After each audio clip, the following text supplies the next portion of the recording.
Dominant Protector. Credit to the author. 4,611-20. Ang mga pangalan po na nandito ay galing sa mga name generator. Kaya kung meron man pagkakatulad sa mga pangalan ng totoong tao o lugar, ito ay tunay na hindi sinasadya. Kaagad pagkatapos, umatake siya ng walang pangalawang salita. Ito ang parehong hakbang na ginamit niya laban kay Beren at sa iba pa, ngunit sa pagkakataong ito laban kay Terence, ang lakas at bilis ay ganap na naiiba. Isang napakanipis na bitek ang lumitaw sa ilalim ng mga paa ni Terence. Hindi ito makikita ng isa kung hindi sila tumingin ng mabuti. Ang bitek ay maliit, ngunit ang paggalaw ay hindi gaanong maliit. May malakas na dagandong, parang may sumabog sa ilalim ng lupa, na ikinagulat ng lahat. Nagulat ang mga audience sa labas ng pinto nang makita nila ang sitwasyon. Mabilis silang nakahanap ng lugar kung saan pwede silang mag-retreat. Sa sandaling ito, bagamat hindi nanginginig ang lupa, alam ng lahat na may paparating na bagyo. Isa lang itong lockong move. Sa sandaling talagang pumutok ang kapangyarihan, natatakot na ang lugar ay masira sa lupa sa isang iglap. Pagkatapos ng lahat, ito ay isang labanan sa pagitan ng dalawang nascent soul stage masters. Kahit kaunti lang hinawakan ng iba ang kalalabasan, papatayin din sila nito. Sasabihin ko sa iyo sa huling pagkakataon, ang paglipat ko na ito ay tinatawag na Earth Dragon's Birth. Noong huling ginamit ko ito, namatay ang isang master ng Middle Nascent Soul Stage. Kaya kung mayroon kang huling salita, mas mabuting sabihin mo sa akin ng mabilis, o hindi ka mamamatay ng payapa. Sa oras na ito, si Delmar ay talagang may pagkakataon pa ring magsalita. Kung saan ka tumakbo, ang Earth Dragon ay lilito sa ilalim ng iyong mga paa, kaya hindi ako natatakot na sabihin sa iyo na hindi ka makakatakas sa pagkilos na ito. Earth Dragon. Kumerbo ang labi ni Terence sa mapaglarong ngiti habang mahinang tumugon, nagkataon lang. Dragon din ang galaw kong ito. I wonder if your Earth Dragon can block my dragon. Dragon. Dragon my ass. Napakatigas pa rin ang ulo mo kahit na malapit ka ng mamatay. Malakas na tumawa si Delmar, ngunit biglang nanliit ang kanyang mga mata. Ang dagandong ay biglang naging mas nakakagulat, na nagbibigay sa mga tao ng pakiramdam na may isang walang katulad na halimaw na lumalabas sa lupa upang lumunin ang mga tao. Sa hindi kalayuan, ang mga mahihinang lalaki ay natakot sa lugar. Ang kapangyarihan ng isang buong puwersang pag-atake ng isang mid-nascent soul stage master ay hindi isang bagay na kayang tiisin ng mga ordinaryong tao. Nagmamadaling umatras papalayo ang mga manunood na kanina pa ay masigla. Ayon sa nakakatakot na momentum na ito, ang pagsilang ng Earth Dragon ng Delmar ay malamang na magwasak ng radius na hindi bababa sa 10 milya sa lupa. Kahit na pinrotektahan nila ang kanilang mga katawan gamit ang totoong chi, hindi pa rin nila maiwasang masangkot sa ganoong kalayuan. Hindi nagustuhan ni Beren at ng iba pa ang iba at tumayo sila sa likod ni Terence. Maliban kung sinabihan sila ni Terence na umatras, magkakasama silang mamamatay. Nakakunot pa rin ang mga labi ni Terence sa mapaglarong ngiti, ngunit wala siyang nagawa. Tahimik lang siyang nakatayo roon, nakatingin sa kabayo na akala nito ay may tagumpay sa pagkakahawak nito.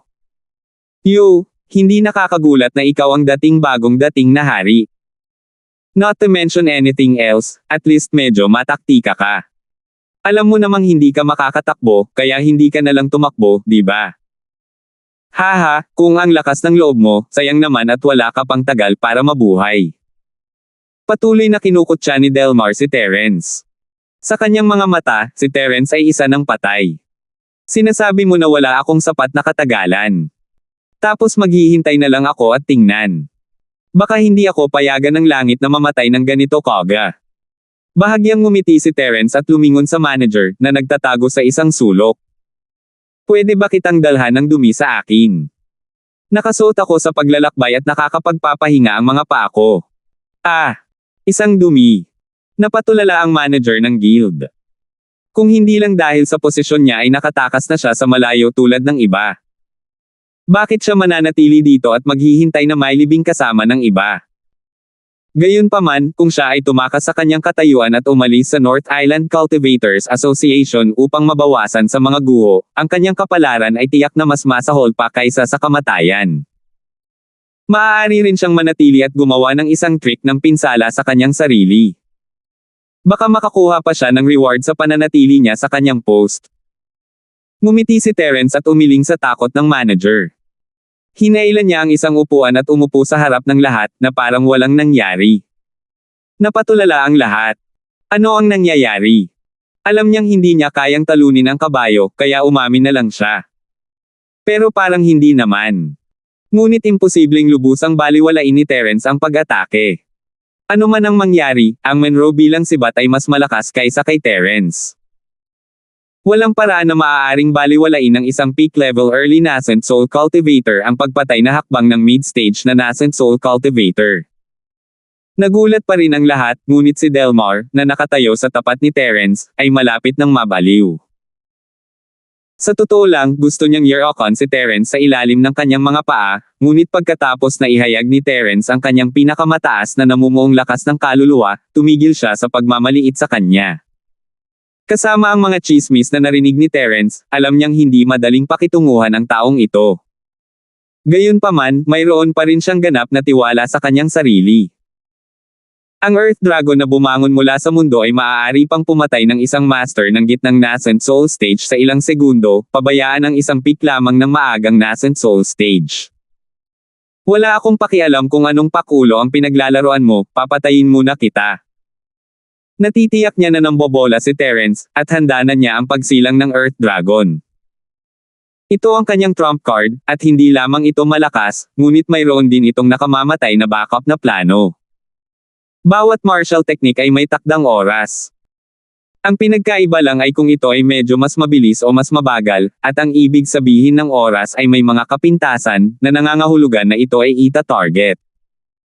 Gayunpaman, ang pagsilang ng Earth Dragon ni Delmar ay tumalon sa gawaing ito. Hindi ito dahil wala itong oras para umatake, ngunit dahil may kapangyarihan itong bumalik. Matapos lumitaw ang Earth Dragon, hanggat nakakalock siya sa kalaban gamit ang kanyang espiritual na kahulugan, maaari niyang kontrolin ang oras ng paglitaw ng Earth Dragon sa kanyang kalooban. Ang Earth Dragon ay nakabaon sa ilalim ng mga paa ng kalaban mula sa simula hanggang sa katapusan, at sa isang pag-iisip, maaari siyang matamaan. Ang buong proseso ay hindi magbibigay sa kalaban ng anumang oras upang mag-react. Kung ang kalaban ay maglakas loob na gumawa ng hakbang sa oras na ito ay ang ritmo ng panliligaw sa kamatayan. Ito ang tinatawag na karapatang maging huling paraan, at ang pinaka-nakakatakot na killer move ng kabayo. Sa prosesong ito, habang tumatagal ang hininga ng Earth Dragon, mas magiging malakas ito. Masasabing si Delmar ang may inisyatiba mula sa simula hanggang sa wakas. Maliban kung umatake si Terence bago pa man siya kumilos, wala talagang suspense sa labanang ito, kahit man lang sa mga mata ni Delmar. Gusto niyang samantalahin ang pagbubukas ni Terence, ngunit mukhang hindi siya aatake ni Terence. Dahil hindi na siya makapaghintay na magsimula ang pag-atake, maaari na lamang siyang mag-strike muna. Pagkatapos ng lahat, ang Earth Dragon ay maaaring magkaproblema kung nanatili ito doon ng masyadong mahaba. Ang kapangyarihan nito ay sapat na upang patayin ang sinumang peak-level early nascent soul realm master sa ilang segundo, at hindi siya naniniwala na kaya ni Terence. Ang Earth Dragon ay lumitaw. Sumabog. Biglang sumigaw si Delmar. 4,612. Nanginginig ang nerbiyos ng lahat, at maraming tao ang nalaglag pa sa lupa nang walang pakialam sa kanilang imahe. Inakala ng lahat na sa susunod na sandali, ang lugar sa loob ng 10 milyang radius ay magiging mga guho. Gayunpaman, lumipas ang isang hininga, lumipas ang 2 paghinga, lumipas ang oras, 3 hininga. Lahat ng nakahandusay sa lupa ay nagtaas ng ulo sa pagkalito. Bakit wala man lang gumagalaw? Lahat ay nakatingin kay Monroe bilang sandata. Itong sobrang bagong dating na hari ng orihinal na yugto ng sanggol, nakikipaglaro ba siya sa atin? Sa pagtingin kay Delmar ngayon, wala na siyang kaabangan at kumpiyansa mula noon. Sa halip, natakot siya sa kakaibang eksenang ito na basang-basa siya ng malamig na pawis. Bakit walang gumagalaw? Sabog. Sumabog. Sumabog. Malapit nang mabaliw si Delmar. Bigla siyang sumigaw ng naghi-hysterical na halos magdulot ng nervous breakdown sa mga taong naruroon. Gayunpaman, ang resulta ay katulad ng dati, nang walang anumang paggalaw. Si Terence ay hindi lang nakaupo doon, ang lalaki ay gumawa pa ng isang kaldero ng espiritual na tsaa at iniinom ito na may nasisiyahang ekspresyon sa kanyang mukha. Tumingin siya sa kabayo na parang nanunood ng palabas ng unggoy. Nagkatinginan sina Beren at ang kahabag-habag na senior, at nahulog ang kanilang mga puso sa lupa. Hindi nila alam kung ano ang nangyari, ngunit at least alam nila na ang lahat ay nasa ilalim ng kontrol ni Terence. Si Delmar ay talagang sumasabog sa galit sa pagkakataong ito. Tense na ang mukha niya na naging kulay atay ng baboy, pero wala man lang reaksyon. Noong nakaraan, ang pagsilang ng Earth Dragon na malinaw na gumagana sa bawat oras ay parang putik na lumulubog sa dagat sa pagkakataong ito. Wala man lang reaksyon. Pabayaan ang pagkontrol nito, hindi man lang niya ito maramdaman. Hehe, mukhang hindi masyadong magaling ang Earth Dragon mo. Bakit hindi mo tingnan ang kapangyarihan ng dragon ko? Si Terence ay humigop ng kanyang tiyan ng mahinahon, isang malaking kaibahan sa naghisteryosong kabayo. Ikaw. Nagmura si Delmar dahil sa kahihiyan, ngunit bago pa man niya mabigkas ang salitang, F***K, naramdaman niya ang isang matalim at nakakatakot na hangarin ng pagpatay na lumabas mula sa ilalim ng kanyang mga paa, na sinamahan ng isang malambot na dragon's roar. Sa susunod na sandali, sa harap ng lahat, si Delmar ay talagang sumigaw at lumuhad sa harap ni Terence. Nagkagulo ang mga tao. Baka sa mukha ng lahat ang hindi makapaniwala. Ano ba ang nangyayari? Si Terence ay nakaupo lang doon at umiinom ng tsaa, at siya ang gumagawa ng nagbabantang kilos. Bakit siya lumuhad ng walang dahilan? At bakit parang sobrang sakit ng nararamdaman niya? Huwag ka ngang ganito, hindi pa nga nagsisimula ang laban, paano ka mapapayuko at aaminin ang pagkatalo? Kakaibang mga nangyayari taon-taon, lasing na talaga ako. Nagpatuloy si Terence sa pag-inom ng kanyang tsaa, hindi man lang itinaas ang kanyang mga mata. Imposible. This was impossible. Absolutely impossible. Sigaw ni Delmar habang nakatingin kay Terence na may malamig na pawis na tumutulo sa kanyang mukha. Hindi siya makapaniwala na matatalo siya, at sa paraang hindi niya maintindihan.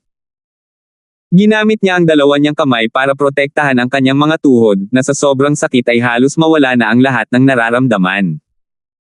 Mula sa mga puwang sa pagitan ng kanyang mga daliri, ang matingkad na pulang dugo ay bumulwak ng hindi mapigilan. Sa maikling panahon, ang nakapalibot na sahig ay kinulayan ng pula. Kasabay ng masayang maingay na hiyaw ng sakit ni Delmar, ang buong eksena ay biglang bumagsak sa kakaibang katahimikan. Napatulala ang lahat habang pinapanood ang eksenang ito. Si Delmar, ang orihinal na yugto ng sanggol na sobrang bagong dating na hari, ay palaging mataas at makapangyarihan. Saan man siya lumitaw, lagi siyang puno ng kayabangan. Gayunpaman, ang kahabag-habag na tagpong ito sa kanilang harapan ay nagparamdam sa lahat ng bakas ng pakikiramay. Para kay Delmar, na mataas ang tingin sa kanyang sarili, ang anumang tinatawag na simpatiya ay ang pinakamalaking kahihiyan sa kanya. Karaniwan, kung may maglakas loob na tumingin sa kanya ng ganoon, si Delmar ay galit na nagsimula siyang makipag-away, ngunit hindi niya magawa ngayon. Ni hindi siya makatayo, at nakaluhod lang sa harap ni Terence sa kahihiyan. Ang kanyang dignidad at kumpiyansa ay napunit kasabay ng kanyang mga hiyaw ano ang ituturo niya sa mga taong ito ng leksyon. Takot, si Delmar ay nagkaroon lamang ng matinding takot sa kanyang puso sa sandaling ito. Blanca ang kanyang isip, hindi niya maintindihan ang nangyari, at hindi niya maintindihan kung paano siya natalo sa isang master lang ng unang yugto ng Nascent Soul, at sa kakaibang paraan. Hindi rin siya makapaniwala sa kanyang nararanasan sa mga sandaling ito. Iniisip niya kung panaginip lang ba ang lahat.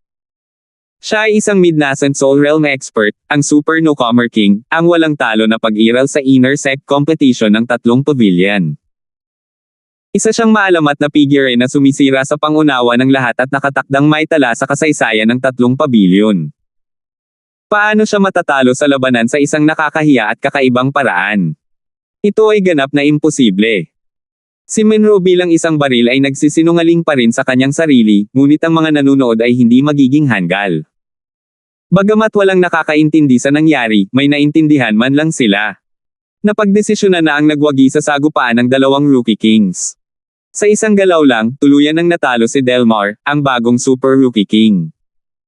Isa pa, natalo siya ng husto kaya walang makatingin sa kanya ng diretsyo. Sa sandaling iyon, lahat ay tumingin kay Terence ng may paggalang. Sa kanilang mga mata, ang isang peak-level early stage na nascent soul cultivator ay isa ng mataas at makapangyarihang pag-iral, lalo na ang isang maalamat na figure tulad ni Terence. Kailangan nilang tumangala sa kanya at huwag magpakita ng anumang kawalang galang. Bago ito, inakala ng lahat na si Delmar ang magiging bagong alamat ng tatlong pavilion, ngunit ngayon, kahit isang tulala ay hindi mag-iisip ng ganoon. Ang isang alamat ay isang alamat, pagkatapos ng lahat. Sa harap ng isang tunay na alamat tulad ni Terence, si Delmar ay isang ulap lamang sa background. Tahimik ang eksena sa loob ng kalahating oras ng insenso, at tahimik lang na ininom ni Terence ang kanyang tsaa. Lumuhad si Delmar sa harap niya, at lahat ay nagpipigil ng hininga habang nakatingin. Maya't maya ay napabuntong hininga, at hindi lang dahil sa gulat. Ang ekspresyon ni Delmar ay nagparamdam sa mga tao ng sakit para sa kanya. Sinusubukan ng lahat na alamin kung ano ang nangyari, ngunit sa kasamaang palad, sa kanilang lakas, hindi nila ito mauunawaan. Maliban kung ang isa ay nasa antas ng truth, ang mga ordinaryong tao ay hinding-hindi maiisip o makikita man lang kung gaano kakilakilabot ang layunin ng pagpatay sa 5 elemento. Sa kasalukuyang lakas ni Terence, maaari niyang agad na patayin ang isang profound stage master na may isang buong puwersa ng 5 elementong pagpatay na layunin. Para naman kay Delmar, isang mid-nascent soul stage, parang gumamit ng kutsilyo ng butcher para pumatay ng manok. Sapat na ang 10% ng kanyang lakas ang tinatawag na Earth Dragon ay wala sa harap ng 5 elementong papatayin ang layunin. 4,613. Tapos na. Damn it, you made me lose so many spiritual jades. What bullshit *T Super Rookie King, you're a useless bastard. May biglang nagmura. Sa sandaling lumabas ang mga salitang ito, ang isang malaking bilang ng mga tao sa paligid ay agad na nag-react. Sa kanila, 79% sa kanila ay nanalo sa pamamagitan ng pagtaya sa kabayo bilang baril. Ngayon, nawala lahat ng pera nila. Sunod-sunod silang sumunod at walang katapusang nagmura. Gusto nilang lunurin ang lalaking ito na maganda pero walang kwenta sa laway. Wala kayong alam. Sinasadya ni Spear Bro, nagpapanggap na mahina. Kapag ginamit niya ang kanyang ultimate skill, siguradong mamamatay si Terence, ang newbie king na lampas na sa prime niya. Ang mga kababatang sumunod sa kabayo ay sumigaw sa kawalan ng kasiyahan. Tama, si Kuya Spear ay walang talo. Paanong ang isang pick na maagang yugto ng Nascent Soul ay magiging kalaban ni Kuya Spear? Kayong grupo ng mga hanggal na hindi nakilala ang Mount Tai. Ang laki na hinampes ni Terence sa karamihan ay sumigaw din, ngunit siya ay muling naapakan ng nasa sabik na karamihan. Tumingin si Terence sa dalawang allipiers at umiling, walang imek, ayos lang kung baliw ang amo, pero hindi ko inaasahan na magiging mas baliw pa ang dalawang tagasunod. Mga birds of a feather talaga kayo. Nasa ganoong kaawa-awang kalagayan na ang amo mo, at may mood ka pa na lokohin ang sarili mo at ang iba. Bilisan mo na at ipadala mo na siya sa ospital, buti na lang. Sa lalong madaling panahon kahit na hindi ako naging doktor sa loob ng maraming taon, naiintindihan ko pa rin ito. Puputulin. Tumingin ang laki kay Terence at sisimula na sana siyang kutsain ng makarinig siya ng dagindong mula sa gilid. Pinipigilan niya ang sakit at nagngangalit ang kanyang mga ngipin, basura. Bilisan mo na ipadala mo ako sa pill hall. Gusto mo ba talaga akong mamatay dito? Maaaring mukhang awkward si Terence, ngunit nagsasabi siya ng totoo. Nararamdaman niya kung gaano kakilakilabot ang kanyang mga tuhod ngayon, at kung magde-delay pa siya, kahit na ang pinakamagaling na miracle doctor ay hindi makakapagpagaling sa kanila. Magiging lumpo na talaga siya, at hindi man lang siya naglakas loob na isipin ang kalunos-lunos na wakas. Napatulala ang mga kababata nang marinig iyon. Hindi pala ito ang naisip nila. Matapos matigilan sandali, dali-dali siyang umakyat at binuhat siya sa kanyang likuran. Walang sabi-sabi, mabilis siyang lumabas sa karamihan at sumuray-suray sa direksyon ng pill hall. Mula sa simula hanggang sa wakas, walang anumang intensyon si Terence na pigilan siya. Bagamat sumagi sa kanyang isipan ang hangarin na pagpatay ng marinig niyang muntik ng patayin ni Delmar ang kanyang kaawa-awang nakatatandang kapatid at ang iba pa, pinigilan niya ito pagkatapos pag-isipang mabuti. Hindi mahalaga kung siya ay patay o buhay na may lakas at katayuan ni Terence, ang tatlong pavilion ay hindi man lang titingnan ito kung papatayin niya sila sa publiko. Ito ay isang hamon, pagkatapos ng lahat, at ito ay sinimulan mismo ni Delmar. Sino ang masisisi niya kung hindi siya sapat na malakas? Walang pakialam si Terence sa buhay o kamatayan ng isang clown tulad ng Delmar, ngunit gusto niyang malaman kung sino ang sinusuportahan ng taong ito. Wala pa siyang masyadong alam simula noong kababalik niya lang, pero halatang may umaalalay sa kanya ang lalaking ito, at siguradong malakas ang background nito na hindi matatawaran. Kung ang isang bagong nascent soul super newcomer king ay biglang lumitaw pagkatapos ni Terence, naisip ba niya na ang mga ninuno ng Green Cloud Pavilion ay lahat ng berdeng usok at na ang kanilang martial arts na kapalaran ay magiging maunlad? Sa pagmamasid habang si Delmar at ang iba pa ay tumakas sa isang malungkot na kalagayan, ang natitirang mga tao ay hindi nakaimik sa mahabang panahon. Hanggang ngayon, naramdaman pa rin nila na parang surreal ang lahat. Hindi nila maiwasang mapatingin sa isa't isa dahil sa sama ng loob. Ang gimmick karapat-dapat na tunggalian sa pagitan ng dalawang bagong henerasyong kings ay natapos ng ganoon lang. Bago ito, si Delmar ay palaging isang walang talo na pag-iral sa kanilang mga mata, at ang opinyon ng publiko ay halos isang panig. Iniisip na madali niyang madudurog si Terence, ang bagong dating na hari.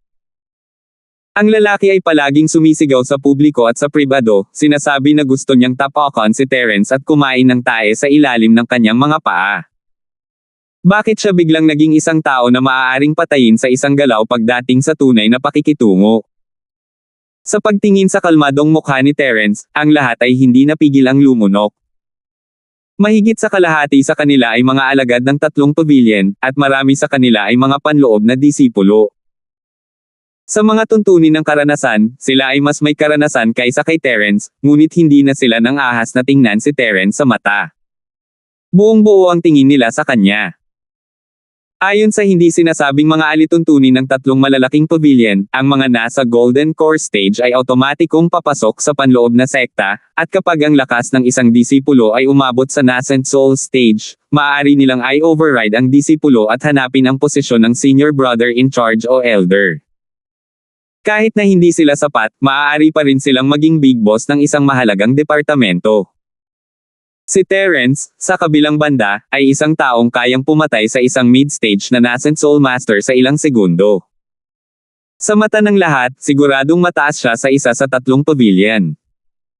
Kung magiging elder ba siya o department head sa hinaharap, nasa kanya na lahat. Nang naisip nila ang posibilidad na si Terence ay maging direktang superior nila sa hinaharap, natural na kailangan nilang maging mas magalang at subukang mag-iwan ng magandang impresyon sa harap niya. Third Sun Pavilion Master, long time no see, kumusta ka na? Sa pagkakataong ito, biglang may nag-react at lumapit sa kaawa-awang senior brother na nakangiti. Ang iba ay hindi bobo, alinman na pagtanto nilang lahat kung ano ang nangyayari at sumunod, tumatawa habang sinusubukan nilang lumapit sa mga tao sa paligid ni Terence. Hindi sila pamilyar kay Terence, at hindi sila nang ahas na kausapin siya, ngunit iba ang mga tao sa paligid niya. Hindi lang ang kawawang senior na kapatid, ngunit hindi rin tumakas sina Baron, Randolph, Hernan, at Chen Ming. Isang malaking grupo ng mga tao ang biglang nagkumpulan sa kanilang paligid. Pagkatapos ng lahat, hindi dapat tamaan ang isang nakangiting tao. Naiinip man sila, hindi nila ito maipakita, kaya't isang mapait na ngiti lamang ang kanilang nagagawa sa mga taong ito. Sa kabilang banda, walang nang ahas na lumapit kay Terence. Bagamat siya ang pinakagusto nilang pasayahin, alam nila na kung gusto nilang makipag-usap sa isang tulad ni Terence na kayang pumatay ng mid-stage na Nascent Soul Master sa ilang segundo, kailangan nilang nasa Nascent Soul Stage man lang. Ang mga taong ito dito ay hindi kwalipikado. Sila ay nasa ganap na magkakaibang antas, paano nila siya kakausapin? Hindi lang siya pagtawanan, kundi baka magalit pa si Terence sa kanya. Magpapakamatay iyon. Tumawa si Terence sa eksena. Hindi naman masamang maging sikat ang kanyang kawawang kapatid na tutuwa siyang makita ito. Ang mas maraming kaibigan ay nangangahulugan ng mas maraming landas, at kapag siya ay sapat na, magagawa niya ang mas mahusay na mga bagay sa mas maraming tao. Tungkol naman sa paggunita, bale na delay man ito ng kaunti. Nagkagulo ang Cultivators Association sa North Island. Ito ay kasing abala ng isang merkado, ngunit ang focus ay hindi sa bounty mission. 4,614. Sa kabilang banda, ang grupo ng mga tao sa paligid ni Terence ay isang pambihirang tanawin. Hindi alam ng manager kung tatawa o iiyak, pero nakahinga siya ng maluwag. Sa kabutihang palad, si Terence at Monroe Dangcheng ay may malaking pagkakaiba sa lakas, at nasabi nila kung sino ang mas malakas nang hindi man lang gumagawa ng tunog. Kung maglalaban ang dalawang orihinal na infant stage masters, ang lugar na ito ay na-flatten na. Nakatakas siya ngayon salamat kay Terence. Sunod-sunod na alon ng mga tao ang dumagsa, at marami sa kanila ay mga disipulo pa nga ng Green Cloud Pavilion. Kadalasan, palagi silang nagkikita, at ang kanilang mga nakatatandang kapatid ay lahat mabait at tapat na tao. Paano nila ibababa ang kanilang mga mukha at panatilihing malayo ang mga tao? Maaari lamang nilang ihanda ang kanilang mga sarili at harapin sila ng isa-isa. Si Terence lamang ang nag-iisang nag-e-enjoy sa kanyang sarili, umiinom ng kanyang tsaa ng maluwag. Ang manager ay sapat na matalino upang palitan siya ng isang kaldero ng mataas na kalidad na tsaa. Ito ay isang bagay na iniipon niya sa loob ng maraming taon, at siya ay naglagay ng maraming pagsisikap para lamang makuha ang mabuting panig ni Terence. Habang mataong ang eksena, biglang nahati ang mga tao sa dalawang panig na bumubuo ng isang malinaw na landas. Nung una ay nagrereklamo ang mga nasa unahan, ngunit nang makita nila ang mga tao sa likuran nila ay agad nilang ibinaba ang kanilang mga ulo bilang paggalang at gumawa ng paraan para sa kanila. Medyo nagulat si Terence, ngunit agad siyang ngumiti. Ang maliit na curly bear sa karamihan ay nagbago mula sa dati nitong tapat at kaibig-ibig na kalagayan, tinatapakan ang ulo ng lahat hanggang sa lahat at tumalon sa katawan ni Terence, tuwang-tuwa na nakasakay sa leeg ni Terence. Kasabay nito, isang magandang babae ang lumitaw sa harap ni Terence, ito ay si Natalie. Hindi maiwasan ni Terence na matigilan habang nakatingin sa munting senior sister na hindi maitago ang pananabik tulad ng curly bear. Ito ay 1 taon at kalahati, at ang Natalie ay inosente pa rin tulad ng dati, ngunit ang kanyang figure at aura ay halatang nag-mature ng kaunti. May bahid ng alindog sa kanyang sariwa at dalisay na kagandahan, na hindi namamalayan na namula ang mga tao. Nakita na ni Terence ang lahat ng uri ng magagandang babae noon, at lahat ng kanyang pinagkakatiwalaan ay walang kapantay na kagandahan, ngunit nang makita si Natalie sa pagkakataong ito, hindi niya maiwasang maibulalas na ang babaeng ito ay talagang ipinanganak na isang kagandahan. Hindi na siya mapaglabanan ngayon, at kapag siya ay ganap na lumaki, ang kanyang ngiti at bawat galaw ay nakakapukaw ng kaluluwa. Little junior brother, nasaktan ka ba? Ang Natalie, sa kabilang banda, ay tila walang kamalayan sa pagiging isang femme fatale. Marahil ito ay dahil ipinagdarasal niya si Terence araw-araw, ngunit hindi siya nakaramdam ng kakaiba pagkaraan ng 1 taon at kalahati.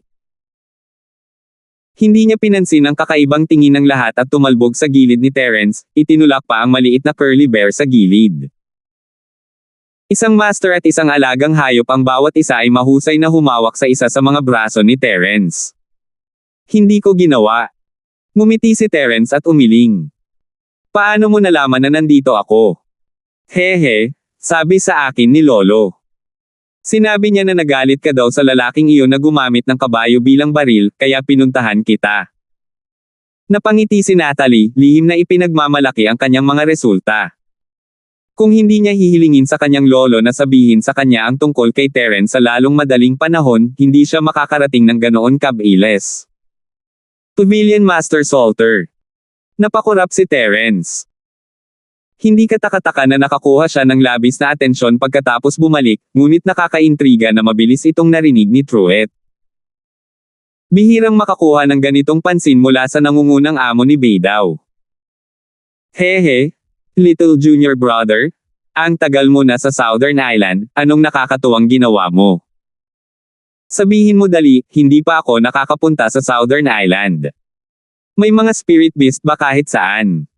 May nakita ka bang ibang curly bears? Naiinip na tanong ni Natalie. Maliban sa North Island, nakapunta na siya sa gitnang isla at West Island. Ang una ay walang alinlangan na sentro ng Sky-class na isla, at ang huli ay ang kanyang matalik na kaibigan sa teritoryo ni Nika. Gayunpaman, iba ang South Island. Para sa mga taong nagsasaka, ito ay isang mahirap na lugar. Mabuti para sa mga ordinaryong tao, ngunit kung ang isang nangungunang boss ng North Island tulad ng Truett ay biglang lumitaw sa katubigan ng South Continent, magdudulot ito ng malaking gulo. Mahabang kwento ito. Sasabihin ko sa iyo ang tungkol dito kapag nakabalik na tayo. Ngumiti si Terence at sumenyas kay Beren, ang kaawa-awang senior na kapatid, at ang iba pa. Bumalik siya sa pavilion sa ilalim ng escort ng karamihan. Sa teoryang pagsasalita, wala nang matutuluyan si Terence sa pavilion. Ang kanyang orihinal na tirahan number 1 ay nakuha ng matagal na ang nakalipas. Gayunpaman, hindi masyadong inisip ito ni Terence. Ang tanging dahilan kung bakit siya pumalit sa residence number 1 ay dahil hindi siya bumalik. Ngayong bumalik na siya, ano ang magagawa niya? Agad na dinala ni Terence ang lahat sa unang tirahan at nagpadala ng isang tao upang ipaalam kay Melvin sa Hong Chamber of Commerce. Ang lahat ay naghanda ng isang piging sa unang tirahan, at ang mga taong may tatak ni Terence ay nagtipon upang salubungin si Terence. Maliban doon, hindi na binati ni Terence ang iba. Ayon sa mga patakaran, matagal na siyang nawawala, lalo na't napilayan niya ang kanyang kabayo bilang baril sa sandaling bumalik siya. Ano man ang mangyari, kailangan niyang iulat ito sa mga nakatataas ng pavilion, ngunit hindi man lang ito inisip ni Terence. Sa ngayon, wala siyang kahit katiting na pabor na impresyon sa mga tinaguriang matataas na antas ng elder ng Green Cloud Pavilion. Ay nalalayan talaga siya ng mga ito mula sa likuran para agawin ang kanyang tirahan. Ito ay hindi matitiis. Kung ito ay isang taong masama ang ugali, tiyak na pupunta siya at labanan ang mga ito. Ngunit wala sa mood si Terence na gawin iyon, kaya pinili niyang baliwalain ito. Simula ngayon, Residence number 1 na naman ang magiging pangalan niya. Kung sino mang matanda ang hindi nasisiyahan dito, maaari lamang niyang hilingin sa kanila na makipag-usap sa kanya ng harapan. Natatakot lang siya na ang mga taong ito ay walang lakas ng loob na gawin iyon. Sa totoo lang, bago umalis si Terence papuntang South Continent, hindi niya akalain na sinuman sa mga matatanda sa pavilion ang madaling pakitunguhan. Gayunpaman, iba ang mga bagay ngayon. Kaya niyang pumatay ng profound stage master sa isang galaw. Tulad ng para sa mga tinatawag na matatanda na karamihan ay nasa orihinal na yugto ng sanggol, imposibleng makita sila sa kanyang mga mata. Si Terence at ang iba ay abala sa paghahanda para sa piging sa numero 1 tirahan. Sa paghahambing, si Delmar, ang host sa pangalan, ay nasa isang talagang miserableng sitwasyon. Ang kanyang mga tuhod ay dinurog ng pira-piraso ng 5 elemento ng pagpatay ni Terence. Bagamat hindi na siya ganap na baldado mula ngayon, hindi ito isang bagay na magagamot ng ganoon kadali gamit ang mga medikal na kasanayan ng Beidou Pill Hall. Kahit na sa isang optimistikong pagtatansya, aabutin siya ng hindi bababa sa kalahating taon upang ganap na mabawi. Maliban kung ang isang medikal na santo tulad ni Zhang Lijiu ay personal na lumabas, siya ay magiging ganap na baldado sa susunod na kalahating taon. Talagang tinupad niya ang sarili niyang mga salita, nananatili sa bahay buong araw para magpagaling at matulog sa dilim. Pagkatapos makatanggap ng medikal na paggamot sa Pill Hall, si Delmar ay hindi na natili dito upang magpagaling. 4,615. Si Delmar ay binalot ng makapal na layer ng mga bendahe at dinala pabalik sa numero 1 tirahan sa Green Cloud Pavilion ng kanyang 2 anak. Pagkatapos ng lahat, ang kapaligiran dito ay mas mahusay kaysa sa Pill Hall, at mas angkop din ito para sa pagpapagaling ng mga pinsala. Ngunit nang makita niya ang mga ilaw sa bahay na numero 1, at marinig ang tawanan mula sa loob, ang kanina pa niyang kabang-abang na mukha ay lalong namutla. Ang Terence na ito ang pumalit sa sarili niyang bahay. Ang bastos na ito ay sobra. Kuya Spear, ano ang dapat nating gawin? Ang 2 alipin ay tumingin kay Delmar, nagugulo. Hindi man lang sila nang ahas na makalapit sa loob ng 100 metro sa grupo ni Terence, lalo pa silang pumasok sa pinto. Kahit ang isang kasing lakas ni Delmar ay muntik nang mamatay nang hindi man lang alam kung bakit. Patay na sila kung sila ang nasa lugar niya. Natakot ang dalawang alipors, pero mas natakot si Delmar. Hindi niya maiwasang manginig sa pag-iisip ng pangalan ni Terence. Ang pagkatalo ay hindi nakakatakot, ang nakakatakot ay ang hindi alam kung paano sila natalo. Magkano ang pagkakaiba ng kanilang lakas? Hindi siya nang ahas na mag-isip ng malalim tungkol dito, at hindi na siya nang ahas na harapin muli si Terence. Bagamat ang numero 1 bahay na ito ay pag-aari pa rin niya sa pangalan, hindi siya maglalakas loob na hilingin ito kay Terence sa harap niya kahit na mayroon siyang 10,000 lakas ng loob. Siya ay mayabang, ngunit hindi siya tanga. Dalhin mo ako sa Sky Pavilion. Gusto kong hanapin si Kuya Lindan. Bilisan mo. Si Delmar ay nagngangalit ang kanyang mga ngipin at naghisteryoso. Sa sigla ng galit, nagsimulang muling magdugo ang mga sugat sa kanyang mga binti na hindi pa naghihilom, halos mahimatay si Delmar sa sakit. Gayunpaman, pinilit pa rin niyang kumapit. Hindi niya kayang tanggapin ang galit na ito kahit na siya ay pinatay. Ayaw niyang tanggapin. Hindi na naglakas loob ang dalawang kampan at agad na dinala ang kanilang mga kabayo sa tumataas na Sky Pavilion. Wala silang pakialam na dumidilim na ang langit habang tinawag nila ang pinto at dinala sila sa tirahan ni Linden sa takot. Ang lugar na ito ay kapareho ng numero 1 tirahan sa Green Cloud Pavilion. Matingkad din ang ilaw nito. Hindi lamang si Linden, kundi sina Tony, Harry, Leandro, at ang iba pang direktang inapo ay naroroon lahat. Ngayon ang araw ng kanilang karaniwang pagkikita. Nang makita nila ang kahabag-habag na kalagayan ni Delmar, agad na natigilan si Linden at ang iba pa. Sinabi lang ni Delmar sa kanila na siya ay pupunta sa Southern Island ngayong umaga. Paano siya biglang naging miserable? Linden bro, nakilala ko na si Terence. Ang unang pangungusap ni Delmar ay nagulat sa lahat. Ang balita ng pagbabalik ni Terence ay kumalat na parang baliw sa labas, ngunit ang mga taong ito ay nakakulong sa pulong, kaya hindi nila alam ang tungkol dito. Linden at ang iba pa, ang mga ekspresyon ay banayad na nagbago nang marinig ang pangalan, isa na wala silang magagawa. Lalong nagulat si Leandro, nag-alala siya tungkol kay Terence tulad ni Baron at ng iba pa, at ngayon ay natahimik na ang kanyang puso. Terence. Kailan bumalik ang lalaking ito? Nagbago ang mukha ni Lindan. Ngayon, nakilala ko siya nang pumunta ako sa North Island Cultivators Association para tumanggap ng misyon. Sa huli, ibinaba ni Delmar ang kanyang ulo at tiningnan ang basang dugo na benda sa kanyang binti. Puno ng lungkot at galit ang mukha niya. Nasa ganitong sitwasyon na ako ngayon dahil sa bastard na si Terence. Linden bro, kailangan mo akong tulungan. Inaway mo siya. Sumimangot si Linden at sumulyap sa kanyang tuhod. Oo, gusto ko siyang bawiin para sa iyo, Kuya Linden, kaya hinamon ko siya na makipag-away sa publiko. Ngunit hindi ko inaasahan na ang bastos na ito ay mas malakas pa kaysa sa inaakala ko, at nahulog ako sa kanyang bitag. Kuya Linden, kailangan mong bumawi sa kanya, huwag hayaang madala ang bastos na iyon. Nahihiya na sabi ni Delmar. Bagamat na-trauma siya sa mga hindi maarak na pamamaraan ni Terence, hindi niya ito maamin, o hindi siya magkakaroon ng mukha para lumabas at makipagkilala sa mga tao. Si Delmar ay tumingin kay Linden na may nagbabagang tingin. Nagkaaway na sila ni Terence, at ang tanging dahilan kung bakit niya kinakalaban si Terence ay dahil sa misyon na ibinigay niya sa kanya.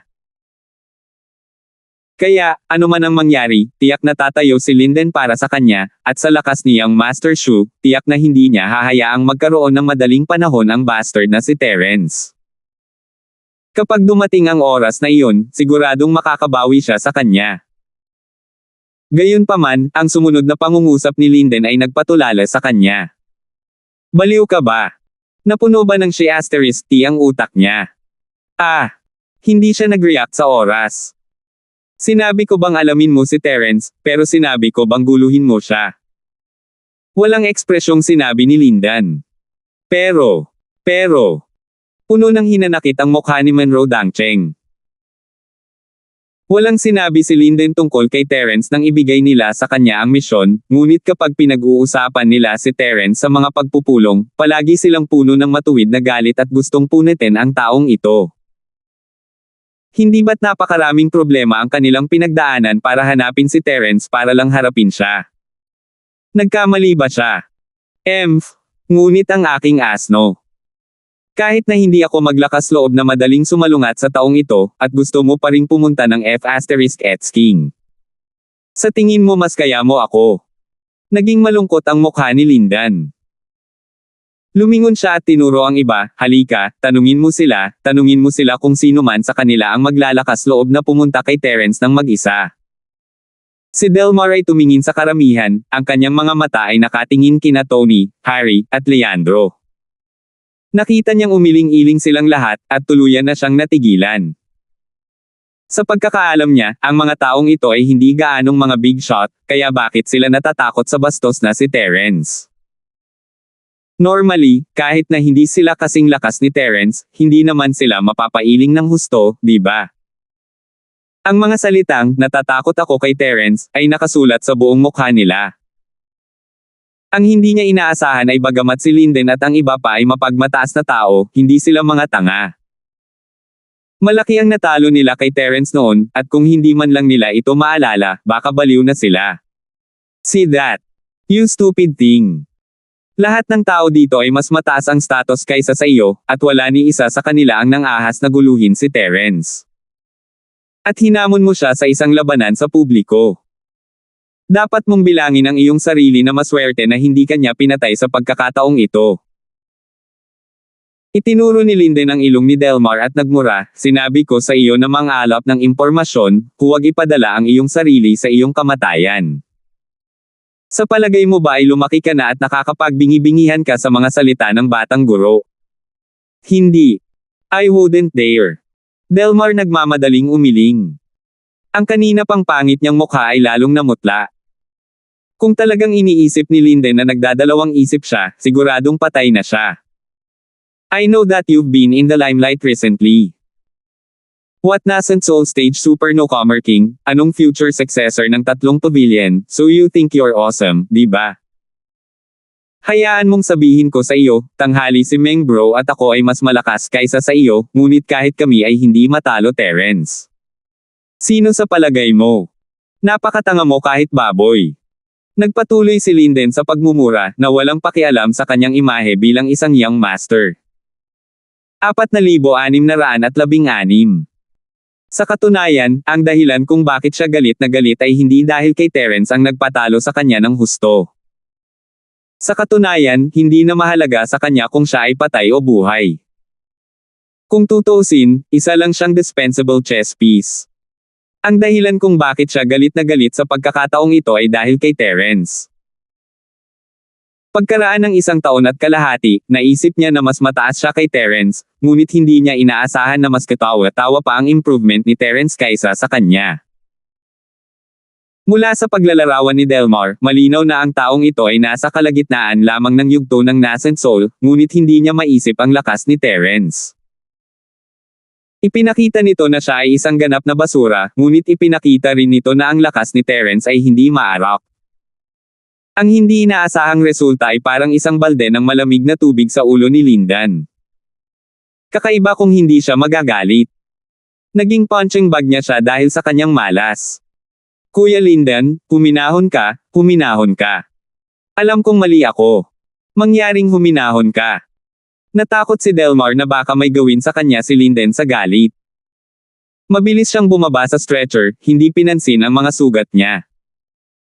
Kinagat niya ang kanyang mga ngipin at lumuhad sa harap ni Linden para humingi ng tawad. Gusto niyang bigyan ng 14,000 mahigpit na sampal ang sarili kung alam niyang mangyayari ito, hindi niya haamon si Terence na makipaglaban kahit na mayroon siyang 10,000 lakas ng loob. Bago siya pumunta dito, iniisip niya pa rin na ipaghihiganti siya ni Lindan. Sinong mag-aakala na magkakaroon ng ganoong reaksyon si Young Master Shu? Bago ito, si Linden ay palaging mayabang. Sa tuwing magkikita sila, ipapakita niya ang kanyang pagiging bayani. Walang muwang niyang inisip na walang hindi kayang hawakan ni Young Master Shu sa 3 pavilion ng North Island. Pagkatapos ng lahat, hindi lamang ang Young Master na si Shu ay makapangyarihan, ngunit mayroon din siyang misteryosong tao na sumusuporta sa kanya. Ang hindi nila alam ay ang tanging dahilan kung bakit naging maangas si Linden ay dahil wala si Terence dito. Kung hindi, tiyak na pinigilan niya ang kanyang sarili. Sariwa pa rin sa kanyang isipan ang madugong aral mula sa 1.5 taon na ang nakalipas. Umakyat sa langit ang galit ni Lindan. Matapos ituro ang ilong ni Delmar at pag-alitan siya ng matagal, sa wakas ay humupa na rin ang galit niya. Malamig siyang ngumuso at sinabing, maaari kang mawala. Ah! Kuya! Kuya Linden, mangyaring iligtas ang aking buhay. Hindi ko na uulitin. Sumusumpa ako sa langit na palagi kong ginagawa ang aking makakaya para sa iyo, kapatid na si Linden, at hindi ako naging magalang. Si Delmar ay natakot na halos maiihina niya ang sarili. Agad niyang niyakap ang binti ni Linden at humingi ng awa na may kasamang uhog at luha. Ayon sa mga alituntunin ng kanilang organisasyon, si Linden lamang ang kanyang immediate superior at may ganap na kapangyarihang magpasya sa kanyang buhay at kamatayan. Sa sandaling hiniling ni Linden sa kanya na mawala, ito ay makikita bilang isang pagkakanulo sa mga mata ng organisasyon, at tiyak na mamamatay siya. Sa oras na iyon, maaaring hindi na niya mapanaginipan ang mamatay, at ang tanging kahihinatnan niya ay isang kapalarang mas masahol pa sa kamatayan. Anong kalokohan ang ibinubulalas mo? Sabi ko bumalik ka at magpagaling ka, bakit hindi ka mawala? Sumimangot si Linden at sinabing, oo. Salamat sa pagpapakita ng awa, Kuya Lindan. Salamat sa pagpapakita ng awa. Noon lang nag-react si Delmar. Nagmamadali siyang yumuko at nagpasalamat kay Linden, natatakot na baka magbago ang isip ni Linden sa kalagitnaan pagkatapos makita siya. Kung nangyari iyon, iiyak talaga siya hanggang sa hindi na niya mahanap ang puntod niya. Habang pinapanood niya si Delmar roll at gumagapang palabas ng pinto, lumingon si Linden at nakipagpalitan ng tingin sa iba. Bumantong hininga siya at sinabing, ano sa tingin ninyo ang dapat nating gawin ngayon? Natural, si Terence ang tinutukoy niya. Para sa kanilang lahat, ito ay isang malaking bato na dumidiin sa kanilang mga katawan. Maaaring mas malakas sila kaysa dati, ngunit wala silang kumpiyansa na harapin si Terence ng ganoon lang. Maging si Linden mismo ay hindi napigil ang makaramdam ng panghihina. Young Master Shu, sa ating lakas, hindi natin kailangang matakot sa lalaking Terence na iyon, ngunit dahil napakadali niyang kunin ang Monroe bilang baril, nangangahulugan ito na hindi natin siya maaaring maliitin. Baka wala tayong pagkakataong manalo kung lalaban tayo ng mag-isa, dapat bang humingi muna tayo ng opinyon sa mga nakatataas? Sabi ni Harry pagkatapos ng ilang pag-iisip. Kuya Mold, ano sa tingin mo? Lumingon si Linden kay Tony. Maaaring wala siyang pakialam sa mga opinyon ng iba, ngunit iba si Tony. Ang kanyang tiwala kay Tony ay matagal nang nalampasan ng iba. Tama ni Harry, hindi tayo dapat kumilos ng padalos-dalos bago natin maubos ang lakas ni Terence, mas kalmado ang ugali ni Tony. Huminto siya at sinabing, at saka, hiniling sa amin ng mga nakatataas na kumuha ng impormasyon tungkol kay Terence noon, kaya natapos na namin ang aming misyon sa pagkakataong ito. Hindi masamang ideya na humingi ng pahintulot. Sige, gawin natin yan. Nagdesisyon kaagad si Lindan. Bagamat ang pagbulyaw kay Terence na parang baril ay medyo nagpawi ng kanyang galit, hindi niya kayang iwan si Terence ng ganito. Maaari rin niyang gamitin ito bilang dahilan para tanungin kung makakatulong ang misteryosong lalaki. Matapos isulat sa code ang sanhi at epekto ng insidenteng ito, agad na pinakawalan ni Linden ang isang spirit beast mula sa underground secret room. Para itong paniki na sumisipsip ng dugo, napakaliit ngunit napakabilis. Ito ay ibinigay sa kanya ng misteryosong lalaki upang espesyal na makipag-ugnayan sa mga tao. Napakahirap para sa nascent soul stage masters na harangin ito sa kalagitnaan, kaya napakaligtas nito. Sa isang lugar sa hilagang bahagi ng isla, ang paniki na sumisipsip ng dugo ay tahimik na pumasok sa isang sekretong silid sa ilalim ng lupa sa bilis na mahirap makita ng mata. Biglang, ang katawan nito ay binalot ng isang malabong nakikitang totoong chi, at ang piraso ng papel na may lihim na code sa likod nito ay agad na nahulog sa mga kamay ng misteryosong lalaking nakasuot ng itim. Matapos basahin ang mga nilalaman, ang misteryosong lalaki sa black ay hindi nagpakita ng anumang sorpresa, na para bang alam na niya ang tungkol dito noon pa man. Matapos ang ilang sandali ng katahimikan, tumayo siya at naglakad patungo sa isa pang lihim na silid na mas sentro. Sa sandaling ito, isang babae ang nakaupo sa lihim na silid, at sa harap niya ay isang supercomputer na napakabihirang kahit sa sekular na mundo. Parang may kinakalkula ito. Miss Lysen, ito ang balita na ipinadala lang ni Lindan. Pakisuyong tingnan. Magalang na inabot ng misteryosong lalaki ang note sa babae. Oh, gusto niyang kalabanan si Terence. Ngumiti ang babaeng tinawag na Miss Lysen. Sa kasaysayan nila ni Terence, hindi nakakaiba para sa kanila na mag-isip ng ganito, ngunit sa pagkakataong ito, kumilos sila sa sarili nilang pagkukusa. Mukhang natakot sila sa lakas ni Terence. Walang pakialam na sabi ng misteryosong lalaki. Siya ay nanatili lamang sa South Continent sa loob ng 1 taon at kalahati, ngunit ang kanyang lakas ay nagbago mula sa Golden Core Stage hanggang sa orihinal na Infant Stage. Maaari pa nga niyang talunin ang isang mid-stage na Original Infant Master sa isang galaw lang. Mukhang ang Terence na ito ay nagkaroon ng maraming mga fortuitous encounters sa South Continent. Talagang hindi siya dapat maliitin. Hindi mahuhulaan ang tono ni Miss Lysen. Kung gayon, ano ang ibig sabihin ni Miss Lysen? Tanong ng misteryosong lalaki. Bantayan mo muna sila sa ngayon, sabihin mong huwag padalos-dalos. Nasabi ko na sa iyo ang tungkol kay Terence. Kung bubuhayin pa natin siya, magiging trump card natin siya sa hinaharap, at baka magamit ito pagdating ng panahon. Pero kapag namatay siya ngayon, baka mabaliw ang mga taong iyon, at ang panig ni Professor Lee ay magkakaroon ng malaking problema. Mahinang sabi ni Miss Lysen. 4,617. Naiintindihan ko. Pupunta ako at babalaan si Linden ngayon, kung sakaling gumawa sila ng sarili nilang mga desisyon at masira ang malaking plano. Tumango ang misteryosong lalaki. Well, maaari kang pumunta ngayon. Magaling ka kamakailan. Ang biochemical na gamot para sa nascent soul stage ay handa na sa wakas. Bagamat may kaunting pagkukulang pa rin in mga tuntunin ng katatagan, ito ay hindi maiiwasan. Sa karamihan, mawawalan tayo ng ilang tao. Kaya nating bayaran ang presyo. Baka sa mukha ni Miss Lysen ang isang pambihirang nakaka-relax na ngiti. Salamat sa iyong papuri, Miss Lysen. Ito ang aking tungkulin. Bahagyang ibinaba ng misteryosong lalaki ang ulo. Hehe, hindi ka mayabang o mapusok. Ito ang hinahangaan ko sa iyo. Mas maaasahan ka kaysa sa ibang mga pangkaraniwan. Kung mas marami ang katulad mo, ang ating Central ay may magagandang bagay na dapat abangan. Lalong lumawak ang ngiti sa mukha ni Nympha Lysen at sinabi niyang, ang nascent soul stage biochemical na gamot ay ang unang hakbang pa lamang. Ang susunod na target ay ang profound stage. Ang hamon na ito ay mas mahirap kaysa sa nascent soul stage. Hindi tayo maaaring magkamali. Walang gaanong silbi ang dalawang tanga sa lugar ng malademonyong malamig na dagat.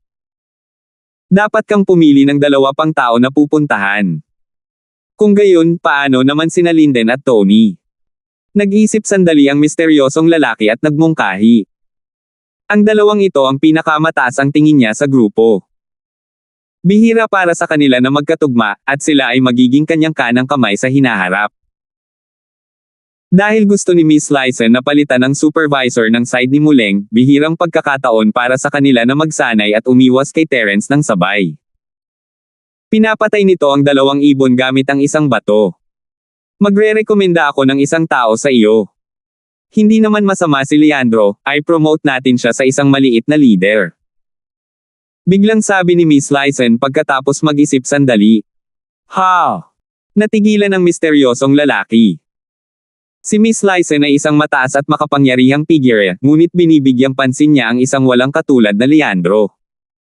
Ito ay hindi ka panipaniwala. Si Leandro ay sumali sa Central sa loob ng hindi bababa sa 2 taon na ngayon, ngunit hindi niya talaga pinasok ang larangan ng pananaw ng misteryosong lalaki. Siya ay halos isang Canyon Fodder level lucky, at kung hindi dahil sa kanyang magandang memorya, hindi niya maaalala ang pangalan. Ang tagal pa niyang naalala, pati si Miss Lyson. What's wrong? May objections ka ba? Sinulyapan ni Miss Lyson ang misteryosong lalaki. Hindi, gagawin ng subordinate na ito ang utos mo. Tumango ang misteryosong lalaki. Bagamat hindi inaasahan ang mungkahi ni Leandro, hindi ito mahalaga. Oras na para gumamit ng mga tao, at hindi niya kailangang mag-alala tungkol sa mga taong tulad ni Tony. O siya nga pala, narinig ko na ang maliit na sinatoy ay malapit nang lumabas sa pag-iisa. Hihilingin ko sa kanya na pumunta at tulungan ka. Maaari mong talakayin at harapin ang lahat, malaki at maliit. After a while, baka kailangan ko nang umalis papuntang East Province. Sabi ni Miss Lyson. Nasa labas si Kuya Natoy. Buti na lang, matagal ko na siyang hinihintay. Nagningning ang mga mata ng misteryosong lalaki. Bagamat tiyak na aalisin ni Junior Brother Natoy ang ilan sa kapangyarihan na mayroon siya ngayon, kung maaari niyang samantalahin ang pagkakataong makipagkaibigan sa taong ito, mas makakabuti ito kaysa sa masama sa katagalan. Oo, ang Leandro na kausap ko ang nirecommend niya sa akin. Bantayan mo lang siya. Pareho kayo ni Natoy na importanteng core member ng center, kaya kailangan mong magtulungan ng may sinseridad. Ayokong mag-away kayong dalawa, understand? Babala ni Miss Lyson. Naiintindihan naman ng subordinate na ito. Naging maayos naman ang usapan namin ni Junior Kuya Natoy, at si Junior Brother Natoy ay isang taong may malasakit sa malaking larawan. Nakasentro ang lahat sa malaking larawan. Siguradong aasikasuhin ko ang malaki at maliit na usapin ng North Island kasama si Junior Brother Natoy at huwag hayaang mag-alala si Miss Lyson. Saad ng misteryosong lalaki. Sekundarya lang ang North Island. Dahan-dahan mong ibibigay ang lugar na ito kina Linden at Leandro para pamahalaan sa hinaharap. Pareho kayong dapat tumutok sa South Island. May gagawin ako sa inyo. Umiling si Miss Lyson. Oo. Malakas na tumango ang misteryosong lalaki. Bagamat iniisip niya kung anong uri ng misyon ang mayroon sa South Island na nag-aata sa kanya at kay Junior Brother Natoy na gawin ito ng seryoso, itinago lang niya ang kanyang mga pagdududa. Hindi niya dapat itanong ang hindi niya dapat itanong, at hindi siya dapat tumingin sa hindi niya dapat tingnan. Ito ang pinakamahalagang panuntunan sa kaligtasan sa gitna. Sige, kung wala nang iba, pwede ka nang umalis. Bumalik ang tingin ni Miss Lyson sa supercomputer. Ang anumang biochemical na gamot ay kailangan upang dumaan sa hindi mabilang na mga kalkulasyon at ebolusyon. Pagkatapos lamang mabuo ang plano, maaari itong pumasok sa opisyal na yugto ng eksperimentong. Naghahanda na siya ngayon para sa susunod na mahiwagang yugto ng asensyon na biochemical medicine. Oo, ang iyong nasasakupan ay mag-iiwan. Yumuko ang misteryosong lalaki at lumabas ng kwarto. Pagkaalis niya ay baka sa mukha niya ang pagkalito. Nagtataka pa rin siya kung bakit nire-recommende ni Natoy si Leandro. Sa kanyang impluensya at kontrol sa Bay daw, walang makataka sa kanyang pagbabantay. Sa pagkakaalam niya, simula nang sumali si Leandro sa Welcome Pavilion, wala siyang ipinakitang kakaiba. Ibinigay niya sa mga tao ang pakiramdam na siya ay tagasunod lamang ni Harry.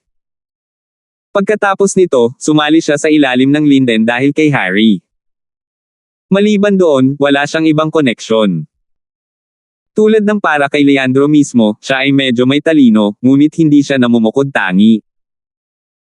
Hindi bababasa, hindi siya may kukumpara kay Terence, na isang freak na patuloy na bumabangon na parang isang milagro. Palagi siyang tahimik, at hindi pa siya nakagawa ng anumang bagay na nakakasira sa lupa. Sa lohikal na pagsasalita, hindi siya dapat magkaroon ng anumang pakikipag-ugnayan kay Natoy. Hindi kaya nag-cross ang landas nila sa sekular na mundo. Ang puso ng misteryosong lalaki ay lumaktaw sa isang beat Leandro na tila masyadong ordinaryo sa kanya. Ang tanging lugar kung saan siya nakipag-ugnayan kay Lil, Bro Natoy ay sa mortal na mundo. Gayunpaman, maaari niyang gawin ang anumang gusto niya sa North Island, ngunit wala siyang alam tungkol sa sekular na mundo. Kahit maghinala siya, wala siyang gagawin kay Leandro dahil doon. Dahil gusto ni Natoy na tulungan si Leandro, hindi niya sasaktan ang sinuman para sa maliit na bagay na ito. Maliit na pabor lang iyon, at maaari rin siyang makakuha ng pabor. Ito ay hindi isang masamang pakikitungo. Ang dahilan kung bakit labis na pinahahalagahan ng misteryosong lalaki si Junior Brother Natoy ay hindi lamang dahil sa kanyang malalim na background, ngunit dahil din sa narinig niyang nakuha niya ang pangunahing mana ng sinaunang sekta, ang pang-araw-araw at araw-araw na sekta. Napakalakas niya ngayon, at kahit na maaaring hindi siya katapat niya. Sa Sky Class Island, ang lakas ay hari. Kung malakas lang ang background nitong si Junior Brother Natoy, hindi siya isa sa puso ng misteryosong tao, at higit sa lahat ay gagamitin siya. Ngunit kung ang kabilang partido ay may parehong lakas at background, ito ay isang malaking pagkakaiba, at ito ay nagkakahalaga ng paggawa ng isang mabuting kaibigan. 4,618 Pagkabalik sa kanyang silid, ang misteryosong lalaki ay mabilis na nagpadala ng mensahe kay Lindan, na sinasabi sa kanya na dalhin si Leandro sa isang lihim na silid. Siyempre, hindi ito ang pangunahing bahagi ng North Island Base, ngunit isa pang lihim na silid upang itago mula sa mga tao. Leandro. Natigilan si Linden habang tinitingnan ang note na isip niya na ang misteryosong tao ay naghahanda upang harapin si Terence. Bakit nagkaroon ng kakaibang utos? Mali ba? Mas bagay na sumama siya kay Tony. Bagamat ito ang hula niya sa kanyang puso, gaano man katapang si Linden, hindi siya mangangahas na baguhin ang warrant ng misteryosong tao nang walang pahintulot. Sino ang nakakaalam kung mayroong mas malalim na kahulugan nito? Leandro, sumama ka sa akin. Espesyal na gustong makita ka ng mga nakatataas. Pahayag ni Linden, pinipigilan ang kanyang kalituhan. Hindi pa umaalis ang iba, kaya hindi makapaniwala sina Harry at Tony sa kanilang narinig. Ang mga mata ng lahat ay hindi maiwasang tumuon sa Leandro. Blanca ang mukha ni Leandro, ngunit puno ng pagkabigla ang kanyang puso. Sa sobrang takot niya ay pinagpawisan siya ng malamig. Ang una niyang reaksyon ay nag-isip, nalaman ba nila na isa akong especially iya? Sa mga tuntunin ng katayuan, siya ay bahagyang mas mataas kaysa kay Delmar. Hindi banggitin si Linden, kahit si Tony ay mas mababa sa kanya. Sa karamihan, siya ay kapantay ni Harry, o mas masahol pa. Pagkatapos ng lahat, mayroon siyang ninuno na Charlie bilang kanyang tagapagtaguyod sa gitnang isla, habang si Leandro ay wala.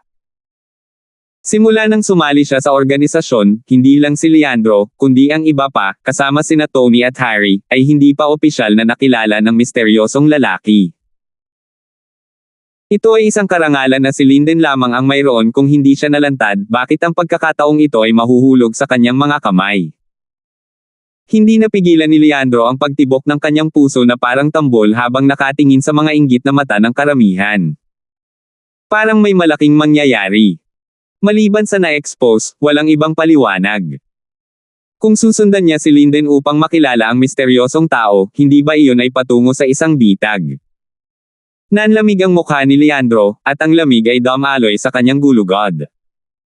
Matagal na nagyelo ang kanyang mga paa. Umalis na tayo. Ano pang hinihintay mo? Mukhang hindi mo pa nakikita ang mundo.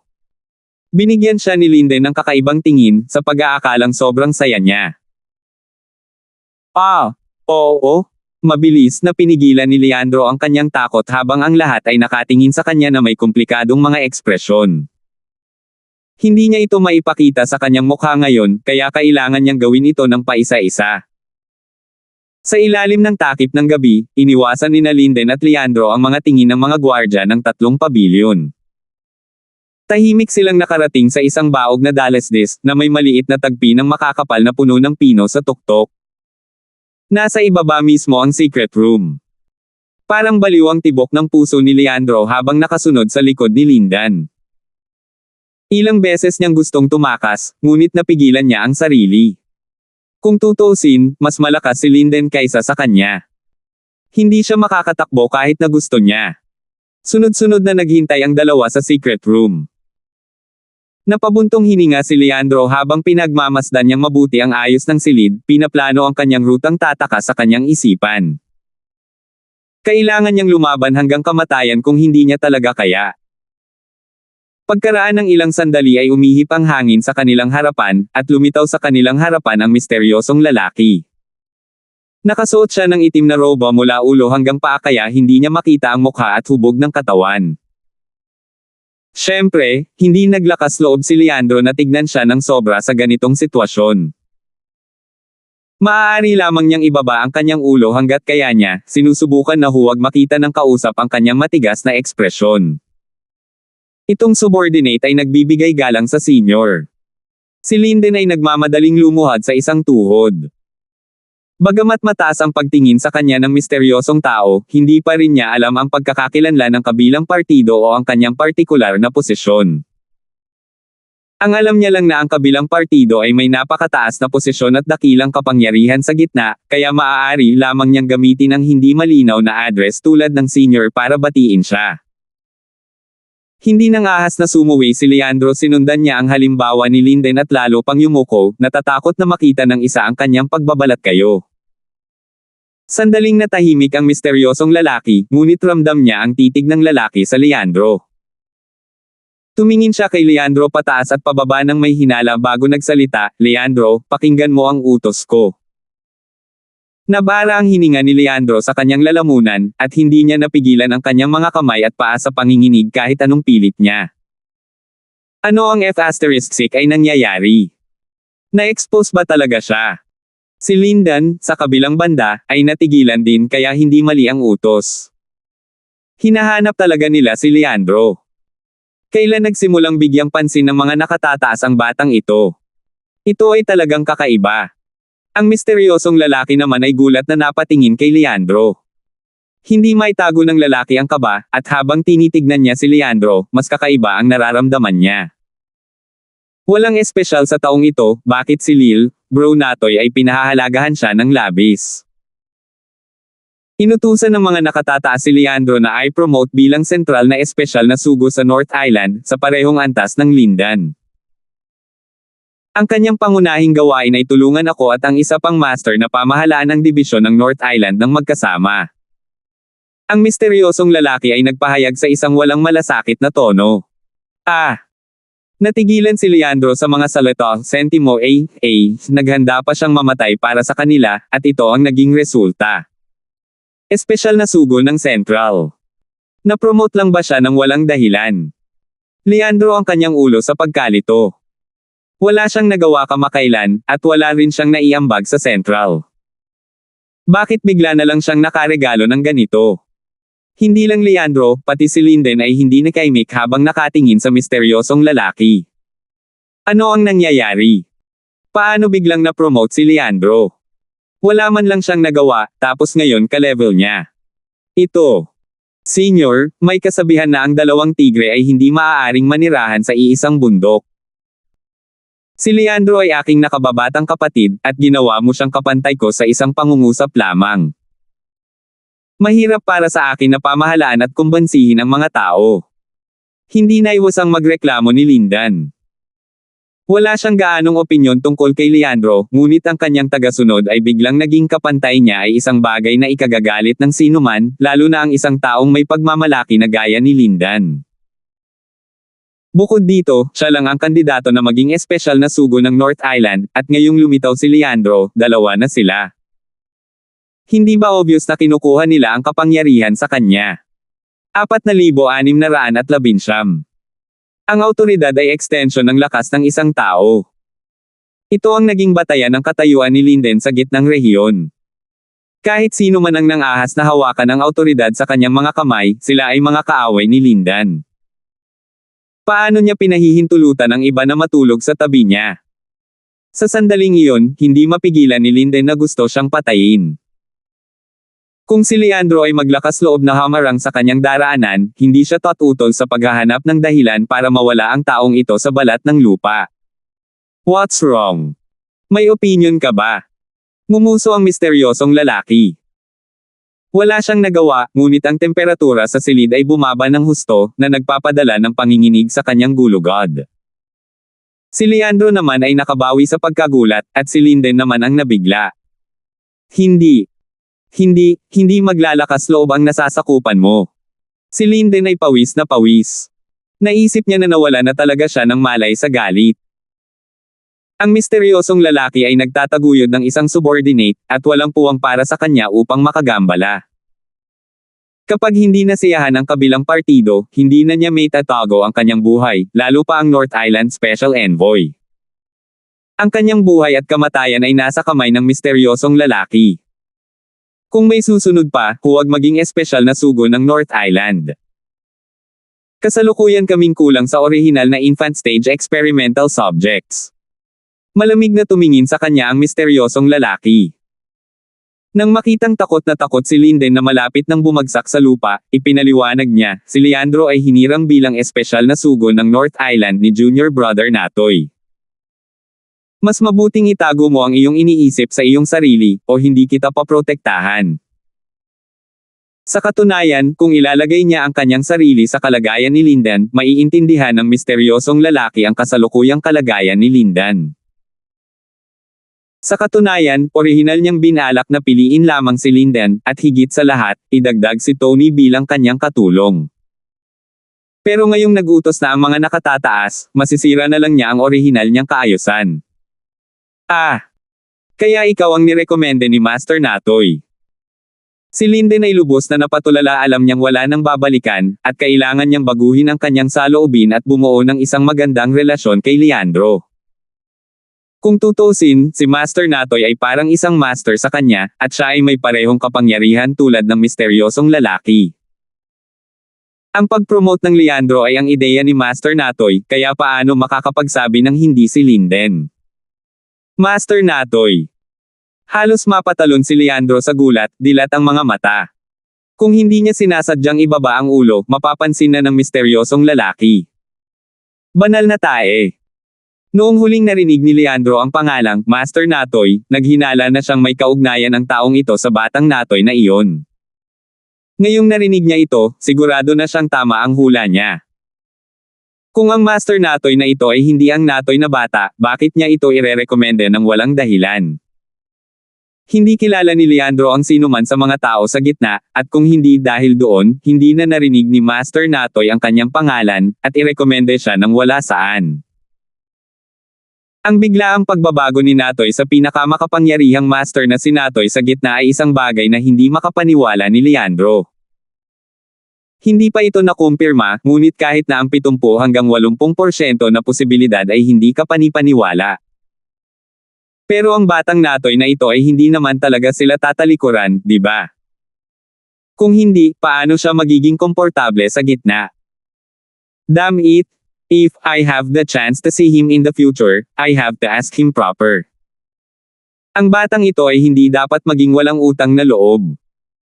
Nag-react lang si Leandro nang maramdaman niya ang titig ng misteryosong lalaki sa kanya. Mabilis niyang sinabing may pasasalamat, maraming salamat sa senior's promotion. This subordinate will definitely do my best and vow to complete this mission. Sige, walang espesyal na gawain para sa iyo sa ngayon. Ang susunod mong gagawin ay ang makibagay sa lalong madaling panahon. Kung may hindi mo naiintindihan, maaari kang humingi ng payo kay Linden. Siyempre, maaari mo ring gamitin ang bloodbath para direktang makipag-ugnayan sa akin. Walang pakialam na tumango ang misteryosong lalaki. Hindi maiwasan ng bibig ni Linden ang twitch. Para makontak ng diretso ang misteryosong tao, ka-level talaga niya ito. Isang minuto ang nakalipas, isa lang siyang unremarkable underling. Ngayon, kinailangan niyang sadyang makipagkaibigan sa kabilang partido. Ang pakiramdam na ito ay talagang F***cut up kahit na ano ang kanyang naisip tungkol dito. Ngumiti si Leandro kay Linden, mapaglaro ang kanyang tono. Kung gayon, sa hinaharap, ako na ang bahala sa iyo, Kuya Linden. Masyado kang mabait, sana mapatawad mo ako sa nangyari sa nakaraan, Leandro. Nako, Kuya Leandro, magtutulungan tayo sa hinaharap, at hindi ka namin pababayaan ni Master Natoy. Ngumiti si Linden na may paninigas na ekspresyon. Humalaklak si Leandro, ngunit iniisip niya kung paano niya dadalhin ang impormasyong ito kay Terence. Bukod dito, dahil siya ang espesyal na sugo ng North Island, kailangan niyang magkaroon ng ilang tao sa ilalim niya, kung hindi, siya ay nasa ilalim pa rin ng kontrol ni Linden. Sa pagtingin sa mga taong natipon sa ilalim ng utos ni Linden, si Tony ay die-hard supporter ni Linden, kaya hindi na siya kailangang isaalang-alang. Si Harry, sa kabilang banda, ay masyadong tuso, at palagi niyang iniisip na siya ay mas mahusay kaysa sa kanya, kaya hindi niya ito mapapanalo.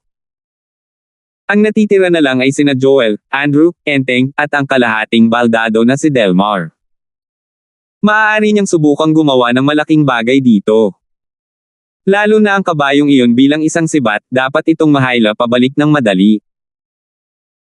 Habang opisyal na pumwesto si Leandro sa lihim na silid, ang numero 1 tirahan ng inner sect ay nagliliyab sa mga ilaw at tawanan sa kabilang panig. Hindi lang si Terence at ang iba pa ang natipon kahit si Melvin ay sumugod pagkatapos matanggap ang balita. Sa kanyang sensitibong pagkakakilanlan bilang vice-presidente ng Hong Chamber of Commerce, hindi siya makapasok sa 3 pavilion ayon sa gusto niya, ngunit alam ng lahat ang tungkol sa personal na relasyon ni Melvin kay Terence, at mayroon siyang magandang relasyon sa mga nakatataas sa 3 pavilion. Hindi siya natatakot na masira ang bawal. Walang darating para guluhin siya at si Terence para sa isang maliit na bagay, maliban kung ang tao ay may sakit sa ulo at pagod sa pamumuhay. Nang handa na ang salo-salo, si Terence ay naupo sa yulunan ng mesa ng walang pag-aalinlangan, habang si Melvin ay nakaupo sa kanyang kaliwa. Kung tutuusin, sa katayuan man o lakas, siya ang pinakamataas na ranggo dito, pangalawa lamang kay Terence.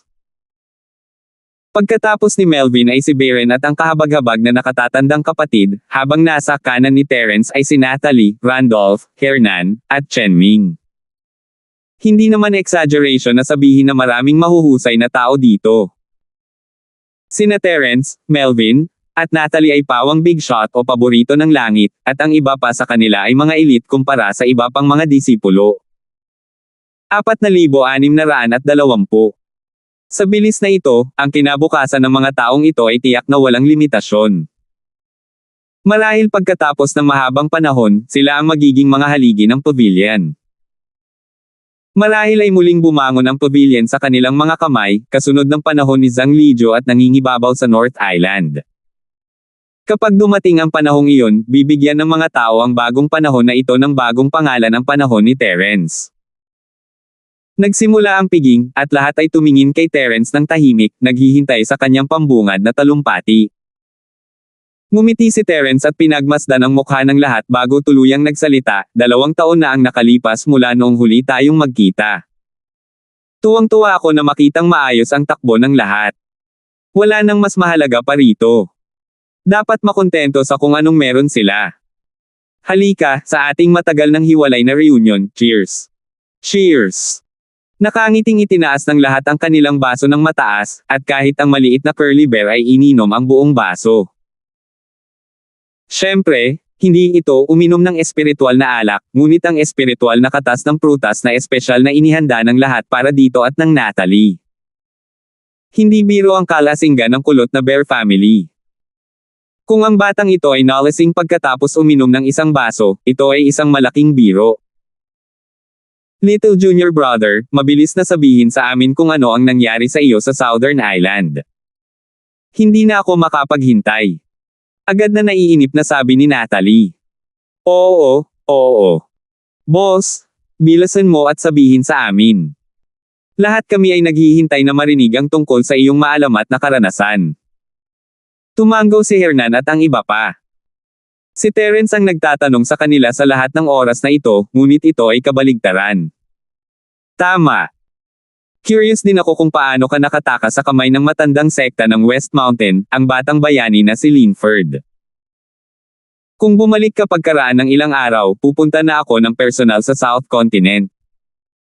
Matagal nang sinasabi ng matapat na panggatong na wala siyang mahanap na balita tungkol sa iyo. Akala ko bakod sitter siya. Nakita ko kung sino ang nagbago ng isip niya nang hindi ko tama ang sitwasyong ito. Buti na lang at bumalik ka ngayon, kung hindi, mali sana ang kasalanan ko sa isang mabuting tao. Tumawa din si Melvin sa gilid. Naantig si Terence. Ang South Continent ay kilala bilang isang lugar ng kaguluhan, at walang gustong pumunta doon maliban kung ito ay isang espesyal na sitwasyon, lalo na ang isang taong kasing halaga ni Melvin. Ang pagpunta sa South Continent ng personal ay parang itinaya ang kanyang buhay. Dahil ito ay tiyak na magbibigay ng pagkakataon sa kanilang mga kaaway at katunggali. Sa mga isla ng Hilaga at Gitnang, hindi sila nang ahas na maglaro ng marumi, ngunit sa kontinente ng Timog, maaari nilang ganap na walang prinsipyong gawin ito sa bukas. Gayunpaman, madali nilang maiiwasan ito sa isang pangungusap. Kahit na sinamantala nila ang pagkakataon na patayin si Melvin, hindi sila mag-aalala. Pagkatapos ng lahat, ang pagpatay at panununog ay masyadong karaniwan sa South Continent, at walang paraan upang imbestigahan ito. Hehe, saka saan mo ako gustong magsimula? Dapat alam mo ang nangyari bago mo nakilala ang matandang sekta ng West Mountain, di ba? Hindi mapigilan ni Terence na mapangiti. Alam niyang nagpapadala ang North Island ng mga tao para alamin ang tungkol sa kanya, at hindi lang ang mga mata at tenga ng Green Cloud Pavilion, malamang ay may mga mata at tenga din ang Skyscraping Pavilion. Kung hindi malalaman ni Truett ang kanyang kinaroroonan ng malinaw. Magsimula sa simula. Ilang pangkalahatang impormasyon lang ang alam ko tungkol sa iyo, little junior brother, mabilis na putol ni Natalie. Hindi ko alam ang mga detalye. At saka, bakit hindi sumama sa iyo si Ate Minerva? Hindi nyo ba alam ang tungkol kay Minerva? Hindi maiwasan ni Terence na magulat. Ang insidente ni Minerva ay lubos na nakakadama sa South Continent. Malayo man dito, hindi naman pwedeng walang nakarinig nito, di ba? Hindi ko alam, nagkatinginan ang lahat at umiling. Na-curious sila nang makita nila si Terence, ngunit sa sobrang tuwa nila ay nakalimutan nilang magtanong. Pagkatapos ng lahat, wala silang personal na relasyon ni Minerva, ilang beses lang silang nagkikita. Tanging ang Natalie ang malapit kay Minerva, kaya kadalasan ay binibigyang pansin lamang nila ang balita ni Terence at hindi kailanman partikular na nagtanong tungkol kay Minerva. Sige, sisimulan ko sa simula. Huminto muna si Terence bago nagpatuloy, sa unang araw na dumating kami ni Minerva sa South Continent, nagkaroon kami ng gulo. Nakipag-away kami sa isang lokal na tyrant sa Black Sea area. Buti na lang at tinulungan kami ng young master ng local Kaizen escort agency na si Wenhan na makaalis sa sitwasyon. Pagkatapos noon, nag-escort muna kaming dalawa sa Kaizen escort. Nagmula sa lokal na sangay ng Black ng Hong Chamber of Commerce. Tungkol sa usapin ni Botong, kasalanan ng matandang ito kung bakit hindi siya makakita sa mga tao. Hindi ko akalain na halos mapahamak ka, pasensya na talaga. Huminto si Melvin na may paghingi ng tawad. Napakaseryoso ng mga sinabi ni Elder Hong. Ang dahilan kung bakit mo ipinakilala itong Botong noon ay para sa aking sariling kapakanan. Kanya-kanyang negosyo ang magkaroon ng pagbabago ng puso, at ito ay walang kinalaman sa iyo. Nagagawa ko pa ring makilala ang mabuti at masama. At saka, hindi naman talaga niya ako pinaghirapan. Sa huli, itinaguyod niya ang tapat na tiy, na hindi maganda ang iniisip ni Linford. Ito. Totoo iyon, ngunit ang pagkakamali ay isang pagkakamali.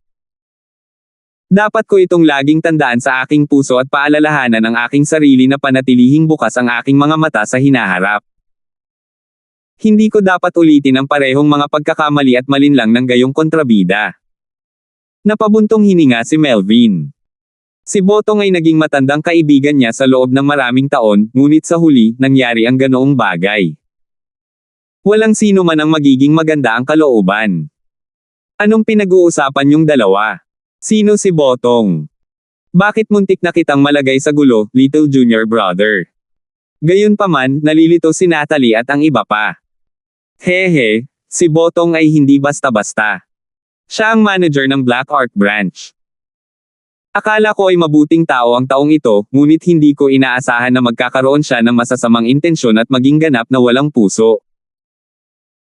Sa isang banda, hinayaan niya ang Kaizen Escort Agency na i-escort ang kanyang mga kalakal, at sa kabilang banda, nakipag-ugnayan siya sa mga pirates upang mabawi ang kanyang kabutihan, pagkatapos niyang kunin ang kanyang kabutihan.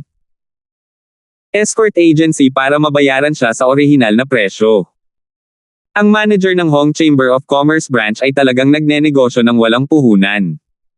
Sabi ni Terence na may mapait na ngiti. Nagnakaw ka ng sarili mong mga gamit at gusto mo pa bang gantihan ka ng bodyguard agency. Sa totoo lang may ganyang black-hearted bastard, he really deserved to die. Ang karamihan ng tao ay agad na napuno ng matuwid na galit. Anong nangyari pagkatapos nito? Little junior brother, pinalo mo ba ang mga bastard na ito? Ang mga mata ni Natalie ay nagniningning sa pananabik. Sa kanyang mga mata, si Terence ay palaging isang makapangyarihang pag-iral, at natural lamang para sa kanya na ipakita ang kanyang mga kakayahan sa panahong tulad nito.